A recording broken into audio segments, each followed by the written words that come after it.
Assalamualaikum warahmatullahi wabarakatuh. Perkenalkan, nama saya Niko Prastio, NPM 2321010092 dari Prodi HKC semester 3, ingin memenuhi tugas UTS mata kuliah Fikih Siyasah.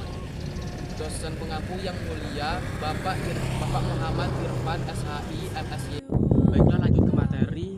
Pengertian fikih siyasah terdiri dari dua kata berbahasa Arab, fikih dan siyasah, agar memperoleh pemahaman yang pas.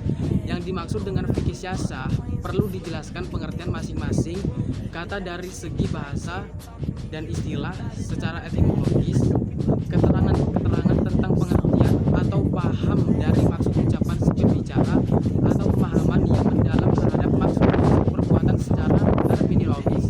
Menurut ulama secara syarah, fikih adalah pengetahuan tentang hukum yang sesuai dengan syarah yang mengenal amal perbuatan diperoleh dari dalil dan tafsir terinci, yakni dalil-dalil atau hukum khusus yang diambil dari dasar-dasarnya yang sunnah.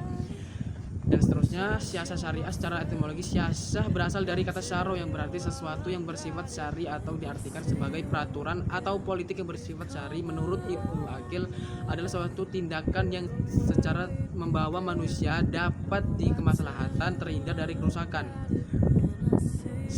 Siyasah dalam sistem hukum ialah, menurut Dr. Wahbah Al-Zuhaili, keistimewaan dari hukum Islam dibandingkan dengan hukum lainnya adalah bahwa hukum Islam senantiasa dihubungkan dengan tiga perkara. Satu, hubungan perkara dengan Tuhannya, hubungan manusia dengan dirinya. Yang ketiga, hubungan manusia dengan masyarakat sosial.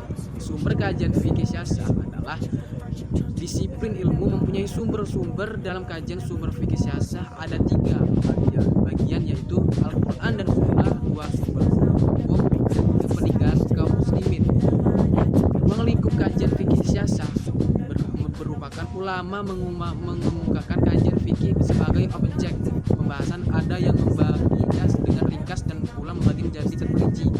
Dan ada sejarah ketatanegaraan yang Islam. Ketatanegaraan ini adalah evolusi sistem pemerintahan yang dipengaruhi oleh konteks sosial, politik, dan teologis sejak masa Nabi Muhammad hingga modern. Sistem ketatanegaraan Islam mengalami berbagai perubahan signifikan.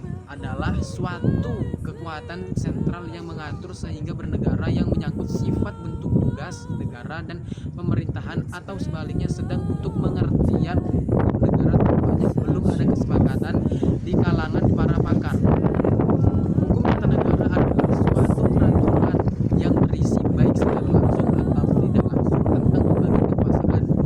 Ada sifat dan bentuk pemerintahan ketatanegaraan. Belum ada suatu definisi yang disepakati tentang negara, namun secara hukum mungkin dapat dijadikan sekedar pegangan sebagai lazim yang dikenal dengan hukum tertentu, bahwa suatu negara biasanya memiliki tiga unsur, yaitu satu, rakyat, sejumlah orang, dua, wali wilayah tertentu, dan tiga, pemerintahan berwibawa. Ada lagi, dalam sejarah pemerintahan Islam terdapat beberapa konsep penting yang menjadi landasan pemerintah yang diterapkan oleh umat Islam. Berikut adalah: satu, khalifah; dua, syura; tiga, baiat; empat, syariat; lima, keadilan. Pengertian tersebut pendahuluannya konsep dalam sejarah pemerintahan ini. Ukuran tingkat keadilan dan amanah seorang pemimpin dalam pemerintahan Islam dapat dievaluasi melalui berbagai aspek dan indikator yang mencakup tindakan, kebijakan, karakteristik pemimpin. Ada pengertian siyasah dusturiyah adalah kajian pada masalah perundang-undangan dalam suatu negara. Secara etimologi, siyasah berarti mengatur, mengurus, dan pemerintah, sementara dusturiyah berasal dari kata dustur yang berarti undang-undang atau peraturan. Ruang lingkupnya adalah siyasah yang mencakup bidang kehidupan yang sangat luas dan kompleks. Keseluruhannya, persoalan tersebut dan persoalan fikih siyasah dusturiyah umumnya tidak dilepas dari dua hal pokok. Pertama, dalil kulil bagi ayat-ayat Al-Quran, mengatur masyarakat yang tidak akan berubah bagaimanapun perubahannya masyarakat. Dasar hukum siyasah yaitu: satu, ada Al-Quran; dua, hadis; dan tiga, fungsi siyasah. Keempat, menjamin keadilan sosial. Yang kelima, kedaulatan di tangan Allah. Yang keenam, kepemimpinan. Yang ketujuh, musyawarah.